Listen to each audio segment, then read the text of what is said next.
السلام عليكم ورحمة الله وبركاته. أهلا بكم من جديد في قناة اليمن الإمري والحمام والعصافير. النهاردة إن شاء الله يا جماعة هقول لكم كان سؤال عجبني قوي، قلت إيه أوضحه لكم في فيديو. السؤال ده عجبني، أنا لو رايح أشتري جوز شغال زي كده، ده كده فرد شغال، إزاي أعرف الجوز الشغال مش شباب الكتمة اللي قربت على وش شغل. أنا عايز أشتري، رايح أشتري جوز شغال يبقى اشتريه شغال، مش عايز مثلا حد يضحك عليا واشتريه على وش شغل او شباب يقعد عندي فتره. انا عايز شغال على طول. ازاي نعرفه؟ طبعا ده دي انتهى شغاله. دلوقتي عايزين نعرفها اذا كانت شغاله ولا لا. اول حاجه في في الشغال طبعا هتقوم جاي فارد الجناح زي كده، بس تقوم جاي قلبه ايه على بطنه. بص على بطنه كده. دلوقتي مفيش ريش صغير بين الريش ده خالص اهو. في ريشه بتبقى اول ما بيتولدوا بتبقى ريشه مثلا كده، بتبقى عليها 9 ريشات، تقعد بقى تتنقل من ريشه لريشه لحد اخر الجناح خالص، وجاي ايه وقع بيبتدي ايه يشتغلوا. ده في الجوز الشغال. اذا كنت عايز تعرفه شغال او مش شغال من الجناح ده، طبعا هتفرد الجناح وتبص ايه على الريش اللي مترصص. تاني حاجه برضك في ناس بتبقى عارفة الخبرة شوية، بتبقى النوتي الشغالة أو الجوز الشغال عموما بيبقى رجليها زي ما تقول إيه فيها بياض كده وفيها قشف شوية ومعجزة كده شوية. ده بيبقى برضك شغال وكده. وبرضك بيتعرف من وشه، بيبقى برضك من هنا قافل، ومثلا بيبقى عينيه كاملة ووشه قافل، بيبقى فيه تأخير خفيف من هنا. ده طبعا بيبقى ايه جوز الشغال من كتر شغله وحاجة بيطلع له ايه بين بقه، اذا كان هنا او هنا بيبقى ايه حتت زي بيضة كده مكلكعة شوية. دي بتبقى ايه من كتر تأكل الزغليل وكده. ده تعرفه جوز الشغال. طبعا جوز الشغال الشبابات بتفرق طبعا. هتلاقي جسمها يعني ايه رفيع شوية عن الشغال. الشغال بيبقى محمل اذا كان النتاية او الذكر، وبيبقى الذكر طبعا بيبقى محمل شوية عن النتاية. فايه عشان تقدر تشتري صح او تجيب صح الحاجات اللي انا قلتها لك دي ايه لازم تشوف الجناح والرجل. طبعا هنجيب فرد شباب بقى ونشوف ايه الجناح ونشوف الرجل بتاعه. طبعا جبنا فرد شباب، يبقى ناقص له كام ريشه كده ويبتدي ايه يشتغل. طبعا الفرد ده هنعرفه ازاي يا جماعه؟ هنفرد الجناح كده ونقلب الناحيه التانية. بصوا ريشه يا جماعه، ادي الريشه اللي بتكلم عليها الصغيره. ده يبقى ده عليك ايه تعد من فوق، 1 2 3 4. ده لسه ناقص ايه عليه شويه. فانت الجوز الشغال بيبقى دي مش موجوده خالص. مثلا هيقول لي مثلا في نصابين وجاي شادين دي، او حد يضحك عليا ويشد دي. هتعرفه منين؟ هتعرفه من برضك رجليه. الرجل الشغاله انا وريتها لكم يا جماعه، بيبقى في قشف ابيض وتبقى محمله عندي وخشنه، غير الشاب. بصوا الشاب تبقى رجليه لسه ايه ناعمه، مفهوش القشف الجامد بتاع الابيض. هو مش قشف مش مضر، لا هي بتبقى شكلها كده، تبقى ايه رجليه بتبقى خشنه وتبقى عامله علامات بيضه كده خفيفه. وغير كده كمان بيبقى في الشغال اللي انا قلتها لكم بيبقى فيه الحتت البق ده شباب مفهوش خالص، لسه ايه نضيف اهو. الكاميرا توضح اهو لسه نضيف خالص اهو. بقه متساوي ولسه ايه مأكلش ولا زغلول، هو من الماسك بس بينهم. وتلاقي برضك حوالين عينيه ريش مش مكتمل كده، ده بيبقى ايه لسه. طبعا الشغال ريشه بيبقى واصل لحد الجفن العريان ده. الجفن اهو بيبقى ده فاضي حوالين عينيه الشاب، غير الشغال بيبقى عينيه قافله خالص، ما بيبانش غير الدايره بتاعت عينيه. طبعا كده عرفنا ازاي اللي انت لما تيجي تخش على واحد تنقي منه جوز الشباب والجوز الشغال عشان ما يضحكش عليه. ده كده شاب على وش شغل كده اهي الريشه اللي انا بوريها لكم اهي. تعد من فوق 1 2 3 4. طبعا هو لما يجي يبقى زغلول بيبقى عليه 9 ريش، تبقى واحده تقع التانيه تقع، بيتنقل قد ايه لحد ما بقى يوقع الاربع ريش خالص، بيبتدي ايه يشتغل. طبعا الذكر ممكن يشتغل على ريشتين او ريشه، او ما يوقعها بيشتغل. النتايه لازم توقع ريش كلها.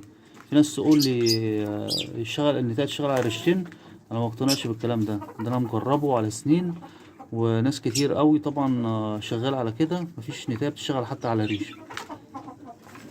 طبعا كده يا جماعه عرفنا ازاي اللي انا اروح اشتري آه اليمام شغال من الشباب الكاتم، بحيث هو ما يجيش ايه يقعد عنده ويقعد عندي شويه. هو في ناس بتحب الشباب القفله اللي ناقص عليها كام ريشه، بحيث بتقول لك اخد خيرها، بس كله خير وكله شغال وكله ما فيش حاجه. طبعا ناخد خلفية برضك عن الضافر والرجل، مش الناس كتير قالت لي. ادي الرجل اهي، دي رجل اليمامة. طبعا رجلها الشمال هي لما تيجي تضمها لما الاقيها متساوية،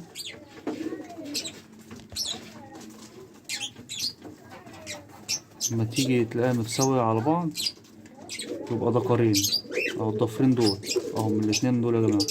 اول ما تضمهم كده تلاقيهم متساويين مع بعض يبقى ذكر. اول ما تلاقي ضافر وصباع اكبر من صباع تبقى انتايه. دي الحاجة السهلة اللي انت تقدر ايه تكتشفها عند البياع اما تيجي تشوفها. احسن ما تبص مثلا على الحجم ويخونك، احسن ما تبص مثلا على الوش ويخونك كده.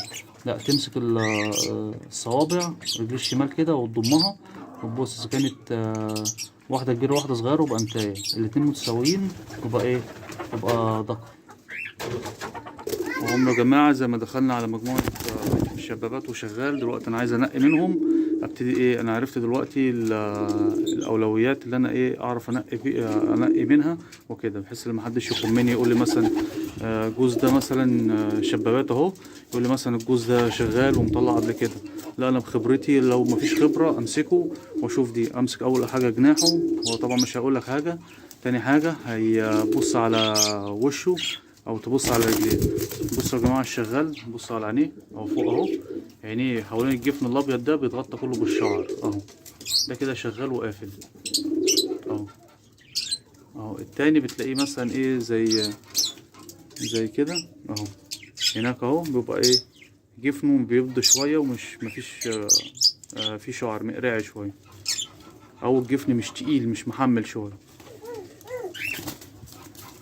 طبعا اليمام سهل معرفته وما تقلقوش منه ونقوا، وان شاء الله يعني تكتسوا خبرة فيه، مفيش اي مشاكل فيه خالص. طبعا الجوز ده زي ما احنا عارفين الذكر لسه بيزوف على النتاية، لسه بصراحة ما حنيتش كده ابص على النتاية، بصراحة لقيتها ضعيفة شوية، بحيث ان انا حاطط لها برضك اكل وميه، بس مش عارف فيها ايه يعني ايه. قلبتها امبارح بحيث هي اخرت معايا في الشغل، كانت بتبيض على طول والزغليل خلاص كانت معاها، بس انا اكتشفت اللي هي ايه مشقوفه شويه.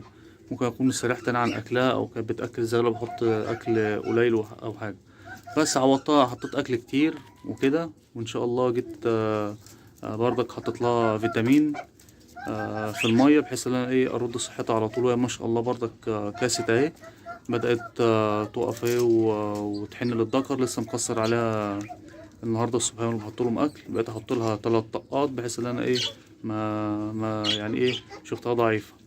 طبعا غير كده هجيب لها النهارده ان شاء الله بلقم وفلارس، اكله كده خفيفه بحيث ان هي ايه تلحم على طول معايا، بحيث ان هي متاخرش شغل. وطول ما طالما حطيت لها الكلفه واكل العصافير البلقم والفلارس والفيتامين في الميه، ممكن على طول خلال اسبوع تلاقيها باضت. وهي كانت الاول ما بتبصش للقش خالص، بدات هي تمسك القش، بدات تشرب وبدات تاكل، وما كانتش فايقه يعني الاول، بس الحمد لله. طبعا لو في حاجه عندكم، في اي سؤال في اي حاجه اكتبوا لي في تعليق، وان شاء الله ايه نتواصل مع بعض ونرد مع بعض على الاسئله. وادي الزغاليل اهي ما شاء الله. نعمل لكم برضك فيديو لها بكره ان شاء الله، نبص على حجمها ونبص على حاجاتها، بحيث ان احنا ايه نشوف حجمها. هي ما شاء الله عليت وكبرت وتمت تمام كده يا جماعه. يعني ايه لمينا النهارده كده موضوع خفيف عن اللي انت لما تيجي تروح تشتري جوز شغال. انا اتكلمت كتير اليومين دول على الشغال، عشان ناس كتير بتشتري شغال من الموسم وكده، فكله عايز اليمام والشغل والانتاج وكده. طبعا بقى ما تنسوش اللايك والشير والاشتراك في القناة لكل جديد. شكرا لكم والسلام عليكم ورحمة الله وبركاته.